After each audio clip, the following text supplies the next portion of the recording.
മിശിഹായിൽ ഏറെ സ്നേഹം നിറഞ്ഞവരെ, Lex ഒറാന്തി Lex ക്രദേന്തി എന്ന ലത്തീൻ ചൊല്ല് നാം പലപ്പോഴും കേട്ടിട്ടുണ്ടാകും. The law of prayer is the law of faith. നമ്മൾ വിശ്വാസത്തെ പറ്റി, നമ്മുടെ വിശ്വാസ പ്രമാണത്തെ പറ്റി അല്പം ആഴത്തിൽ ഒന്ന് ധ്യാനിക്കുവാനായി പരിശ്രമിക്കുകയാണ്.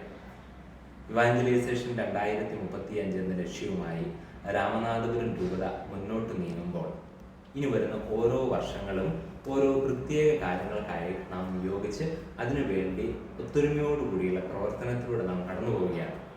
ഈ 2024 വർഷത്തിൽ നാം പ്രത്യേകമായി ധ്യാനിക്കുന്നത്, നാം ദിവസത്തിൽ ചുരുങ്ങിയ വർഷം 2 പ്രാവശ്യമെങ്കിലും ഏറ്റുപറയുന്ന നമ്മുടെ വിശ്വാസ പ്രമാണത്തിലെ അടിസ്ഥാന വിശ്വാസ രഹസ്യങ്ങളെ പറ്റിയാണ്. നമുക്കറിയാം, 12 അടിസ്ഥാന വിശ്വാസ സത്യങ്ങൾ നാം ഏറ്റുപറയുന്നുണ്ട്. ഈ ഓരോ വിശ്വാസ സത്യങ്ങളെ പറ്റി ഓരോ മാസങ്ങളിലും നാം കണ്ടുകൊണ്ട് മുന്നോട്ട് നീങ്ങുകയാണ്. ഈ മാസം നാം പ്രത്യേകമായിട്ട്, ഈ മാർച്ച് മാസത്തിൽ നാം പ്രത്യേകമായിട്ട് ധ്യാനിക്കുന്നത്, ഈ പുത്രൻ പരിശുദ്ധാത്മാവിനാൽ ഗർഭസ്ഥനായി കന്യകാമറിയത്തിൽ നിന്ന് പിറന്നു എന്നുള്ള ആ ഒരു വിശ്വാസ സത്യത്തെയാണ് നമ്മൾ കൂടുതൽ ആഴത്തിൽ മനസ്സിലാക്കാൻ പരിശ്രമിക്കുന്നത്. ഇവിടെ പരിശുദ്ധ അമ്മയുടെ വലിയ ഒരു ഇടപെടലും പരിശുദ്ധാത്മാവിൻ്റെ സാന്നിധ്യവും, ഇത് രണ്ടും ഉൾച്ചേർത്തുകൊണ്ടാണ് നാം പഠിക്കാൻ ശ്രമിക്കുന്നത്. 2-ാം വത്തിക്കാൻ സുനഹദോസിന്റെ ലൂമൻ ജെൻസിംഗ് എന്ന പ്രമാണരേഖ പരിശുദ്ധ കന്യകാമറിയത്തെ കുറിച്ച് പറയുന്നത്, ക്രിസ്തുവിന്റെ അമ്മയായ മറിയം സഭയുടെയും അമ്മയാണെന്നാണ്. ആധുനിക കാലഘട്ടത്തിലെ ദൈവശാസ്ത്രജ്ഞനായ കാൾ റാണർ പറയുന്നു, ഒരു അമ്മയെ ആവശ്യമുള്ള ഏക മതം ക്രിസ്തു മതമാണെന്ന്. കാരണം ദൈവത്തിൻ്റെ മനുഷ്യാവതാരമാണ് ക്രിസ്തു മതത്തിൻ്റെ അനന്യത. ദൈവത്തിന് മനുഷ്യനായി ഭൂമിയിൽ പിറക്കുവാൻ ഒരു സ്ത്രീയുടെ സഹകരണം ആവശ്യമുണ്ടായിരുന്നു. അതിനായി അനാദി മുതലേ പ്രത്യേകമായി ദൈവം മറിയത്തെ ഒരുക്കി കൊണ്ടുവന്നു. നാം ഏറ്റുചൊല്ലുന്ന ആ വിശ്വാസം നമുക്ക് ഒരിക്കൽ കൂടി ചിന്തിക്കാം. ഈ പുത്രൻ പരിശുദ്ധാത്മാവിനാൽ ഗർഭസ്ഥനായി കന്യകാമറിയത്തിൽ നിന്ന് പിറന്നു. ഇവിടെ നാം മനസ്സിലാക്കേണ്ടത്, പരിശുദ്ധാത്മാവിലൂടെ ഗർഭം ധരിക്കുന്നതിലൂടെ എന്താണ് ഉദ്ദേശിക്കുന്നത് എന്നുള്ളത്. അതിനായി ക്രിസ്തുവിൻ്റെ സ്വഭാവവും വ്യക്തിത്വവും എന്താണെന്നുള്ളത് നാം മനസ്സിലാക്കണം. സഭ നമ്മെ ഔദ്യോഗികമായി പഠിപ്പിക്കുന്നുണ്ട്, ക്രിസ്തുവിലെ വ്യക്തിത്വം എന്ന് പറയുന്നത് അത് ദൈവികമാണ്. എന്നാൽ 2 തരത്തിലുള്ള സ്വഭാവമുണ്ട്, ദൈവിക സ്വഭാവവും മാനുഷിക സ്വഭാവവും. അത് രണ്ടും പരസ്പരം കൂടിക്കലരാതെ, അത് രണ്ടും വ്യതിരിക്തമായിട്ട് നിലനിൽക്കുന്ന ദൈവിക സ്വഭാവമുണ്ട്, മാനുഷിക സ്വഭാവവുമുണ്ട്. അങ്ങനെ പൂർണ്ണ മനുഷ്യനും പൂർണ്ണ ദൈവവുമായി ക്രിസ്തു. ഈ ക്രിസ്തുവിന്റെ ദൈവത്വം വരുന്നത് പരിശുദ്ധ ത്രിത്വത്തിലെ 3-ാമനായ പരിശുദ്ധാത്മാവിനാൽ കന്യകാമറിയം ഗർഭം ധരിച്ചു എന്നുള്ളതിലൂടെയാണ്. അങ്ങനെ ക്രിസ്തുവിന്റെ ദൈവത്വത്തെ നാം ഏറ്റുപറയുകയാണ്. ഒരു പുരുഷനുമായിട്ടുള്ള സമ്പർക്കം മൂലമല്ല കന്യകാമറിയം ഗർഭം ധരിച്ചത് എന്നുള്ളത് അസന്നിഗ്ധമായിട്ട് വിശുദ്ധ ഗ്രന്ഥ ഭാഗത്തിലൂടെ, ലൂക്കാ സുവിശേഷത്തിലൂടെ നാം കാണുകയാണ്. മറിയം ഏറ്റുപറയുന്നുണ്ട്. ദൈവദൂതന്റെ ആ അരുളപ്പാട് കേൾക്കുമ്പോൾ ചോദിക്കുന്നുണ്ട്, ഞാൻ പുരുഷനെ അറിയുന്നില്ലല്ലോ, കന്യകയായ ഞാൻ പുരുഷനെ അറിയുന്നില്ലല്ലോ എന്ന് ഏറ്റുപറയുന്നുണ്ട്. അവിടെയാണ് പരിശുദ്ധാത്മാവിന്റെ സഹവാസം. ദൈവത്തിന് അസാധ്യമായി ഒന്നുമില്ല.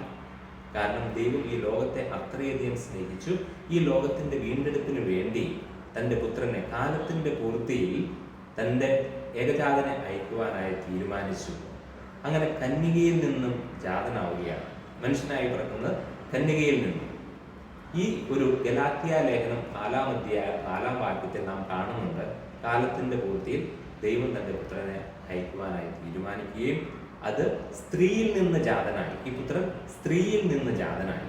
ഈ സ്ത്രീയിൽ നിന്ന് ജാതനായി എന്ന് പറയുന്നത് നമ്മൾ അല്പം ആഴത്തിൽ മനസ്സിലാക്കാനായിട്ട് ശ്രമിക്കണം. അതിനായിട്ട് സഭാപിതാവായി വിശുദ്ധ ഒറിജിൻ പങ്കുവയ്ക്കുന്നുണ്ട്. മറിയത്തിന്റെ കന്യകാത്വത്തെ കുറിച്ച് പറഞ്ഞു വെക്കുമ്പോൾ സഭാപിതാവായ വിശുദ്ധ ഒറിജിൻ പറയുന്നത്, അന്നത്തെ ജീവശാസ്ത്രപരമായ കാഴ്ചപ്പാടനുസരിച്ച് ഒരു കുഞ്ഞ് ഉരുവാകുന്നത് പുരുഷ ബീജം സ്വീകരിക്കുന്നതിലൂടെ മാത്രമായിരുന്നു. അവിടെ സ്ത്രീക്ക് യാതൊരു പങ്കാളിത്തവുമില്ല, അതിനൊരു ഉപകരണമായി. അങ്ങനെ സ്ത്രീയിലൂടെ ജാതനായി എന്നല്ല വിശുദ്ധ ഗ്രന്ഥം പൗരസ്ത്രീയ ഗലാത്യക്കാർക്ക് എഴുതിയ ലേഖനം 4-ാം അധ്യായം 4-ാം വാക്യത്തിലൂടെ പറഞ്ഞു വെക്കുന്നത്, സ്ത്രീയിൽ നിന്ന് ജാതനായി. അന്നത്തെ കാലത്തെ വിശുദ്ധ ഒറിജിൻ്റെയൊക്കെ കാലഘട്ടത്തിലെ ചിന്താഗതി അനുസരിച്ച് സ്ത്രീയിലൂടെ ജാതനായി എന്ന് പറഞ്ഞാൽ മാനുഷികമായിട്ടുള്ള ഒരു ഇടപെടൽ അവിടെ ഉണ്ടായേനെ. എന്നാൽ മറിച്ച് പരിശുദ്ധാത്മാവിൻ്റെ ഇടപെടലും അതുപോലെ തന്നെ മറിയത്തിൻ്റെ പ്രത്യേകമായിട്ടുള്ള ഇടപെടലും രണ്ടിനും അവിടെ തുല്യ പ്രാധാന്യം നൽകുകയാണ്. കാരണം പൂർണ്ണ മനുഷ്യനായി പിറക്കുവാൻ മറിയത്തിൽ നിന്നും മനുഷ്യത്വം സ്വീകരിച്ചു. ഇതാണ് നമ്മുടെ സഭയിൽ പരിശുദ്ധ അമ്മയ്ക്ക് വലിയ സ്ഥാനം നാം നൽകുന്നുണ്ട്. മറ്റെല്ലാ വിശുദ്ധരേക്കാളും എല്ലാം ഉപരിയായിട്ടുള്ള വലിയ സ്ഥാനം നാം നൽകുന്നുണ്ട്. ഈ പരിശുദ്ധ മറിയത്തിന്റെ കന്യകയിൽ നിന്നും ജാതനായി എന്നുള്ള ആ കന്യാത്വത്തിന് ഉപോത്ബലകമായിട്ട് വിശുദ്ധ അഗസ്തീനോസ് പറയുന്ന പ്രകാരമാണ്. തൻ്റെ ഉത്ഥാന ശേഷം അടഞ്ഞു കിടന്ന മുറിയിലുള്ള ശിഷ്യന്മാരിലേക്ക് അടഞ്ഞ വാതിലിലൂടെ പൂർണ്ണ വളർച്ചയെത്തിയ ക്രിസ്തു എപ്രകാരം പ്രവേശിച്ചുവോ അതിന് സാധ്യമായി എന്നുണ്ടെങ്കിൽ മറിയത്തിന്റെ കന്യാത്വത്തിന് ഭംഗം വരാതെ ശിശുവായ ക്രിസ്തുവിനും ജനിക്കാൻ സാധിക്കുമെന്ന് പറഞ്ഞുകൊണ്ട് വിശുദ്ധ ആഗസ്തീനോസ് മറിയത്തിന്റെ കന്യാത്വത്തിന് പൂർണ്ണമായിട്ടുള്ള ബലം നൽകുകയാണ്. നമുക്കറിയാം, മറിയത്തിന്റെ കന്യാത്വത്തെ ഔദ്യോഗികമായി പഠിപ്പിച്ച് 2-ാം കോൺസ്റ്റാന്റിനോപ്പിൾ സുനകദോസാണ്. ഈ സുനകദോസ് പറഞ്ഞു വെക്കുന്നത് മറിയം ക്രിസ്തുവിനെ ഗർഭം ധരിക്കുന്നതിന് മുൻപും ക്രിസ്തുവിനെ ഗർഭം ധരിച്ചതിന് ശേഷവും ക്രിസ്തുവിന് ജന്മം നൽകിയതിനു ശേഷവും കന്യകയായിരുന്നു എന്നാണ് പഠിപ്പിക്കുന്നത്. മറിയത്തിന്റെ കന്യാത്വത്തെ നമ്മൾ അത്രയേറെ വിലമതിക്കുന്നു. പുരുഷ സംസർഗം കൂടാത്ത നിർമ്മലയായ വിവാഹം ചെയ്യാത്ത ഒരു പെൺകുട്ടിയാണ് സാധാരണ രീതിയിൽ കന്യക എന്ന് പറയുന്നത്. പക്ഷെ മറിയത്തിന് പൂർണ്ണമായിട്ടുള്ള കന്യാത്വം ഏറ്റുപറയുകയാണ്. അതുപോലെ തന്നെ മാതാവിനെ കുറിച്ച് പ്രധാനമായിട്ടും 4 ഡോഗ്മകളാണ് സഭയിലുള്ളത്. ഒന്ന് മറിയത്തിന്റെ നിത്യകന്യാത്വം, മറിയത്തിന്റെ അമലോത്ഭവം, മാതാവിന്റെ സ്വർഗാരോപണം, അതുപോലെ മാതാവിന്റെ ദൈവമാതൃത്വം. ഈ ദൈവമാതൃത്വത്തെ കുറിച്ച് കൂടി നമ്മൾ കാണണം. കാരണം നമ്മുടെ വിശ്വാസ സത്യം നമ്മൾ ഏറ്റുപറയുമ്പോൾ മാതാവ് ദൈവത്തിന്റെ അമ്മയായിരുന്നു എന്നുള്ളത്. കാരണം ക്രിസ്തുവിലുള്ളത് വ്യക്തിത്വം ഒന്നാണെന്ന് നാം മനസ്സിലാക്കുന്നു.